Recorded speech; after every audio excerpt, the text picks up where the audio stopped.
in a small countryside village, where the hills like soft waves and the trees whispered secrets to the wind, there lived a curious boy named Zamatsu.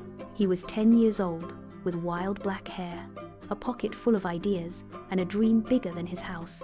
Zamatsu wanted to build a tree house. Not just any tree house, he dreamed of one with windows that opened to the stars, a ladder made of old ropes, and a flag that flapped like a dragon's wing, a place where stories came alive and adventures could begin. But there was just one problem. He didn't know how.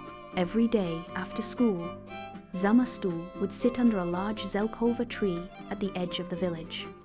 It had strong branches and thick leaves, the perfect tree, he believed. He sketched designs in his notebook, trapdoors, hammocks, even a pulley to lift up snacks. But when he asked the grown-ups, they only smiled.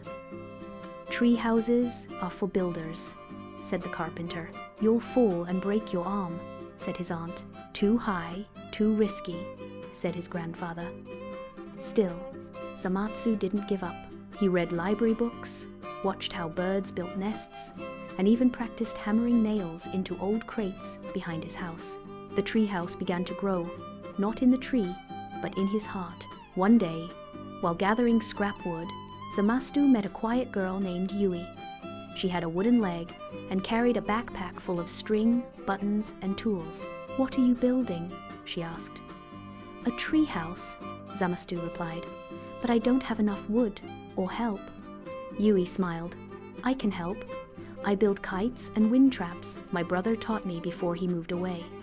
So they began 2 kids, 2 hearts, and 1 dream. They worked every afternoon.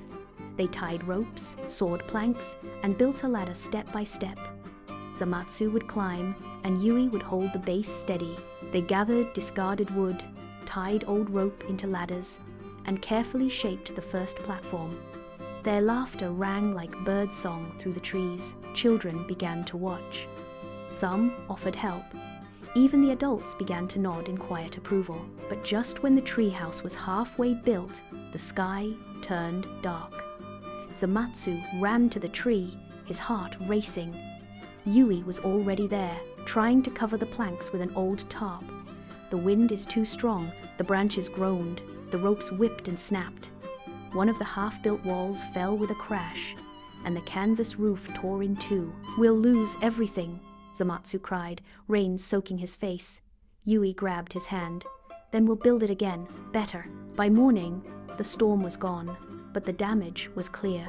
Broken boards, mud everywhere. The flagpole had snapped in half. Zamatsu sat beneath the tree, defeated. Yui handed him a peach. "I've rebuilt more kites than I can count," she said with a grin. "Let's try again. I've got a better plan this time." Zamatsu looked up. "You're not giving up." Villagers watched from a distance, waiting for the moment they'd give up. But weeks passed, and the treehouse began to take shape. A floor, a railing, a roof made from old canvas, windows made from reused glass. One morning, Zamatsu hammered in the final nail, stood back, and smiled. It wasn't perfect, it was even a little crooked, but it was real, a place for dreams. That night, Yui and Zamatsu climbed up with lanterns and snacks. They lay under the stars, telling stories about airships and forest giants, laughing as the wind swayed the house gently like a cradle.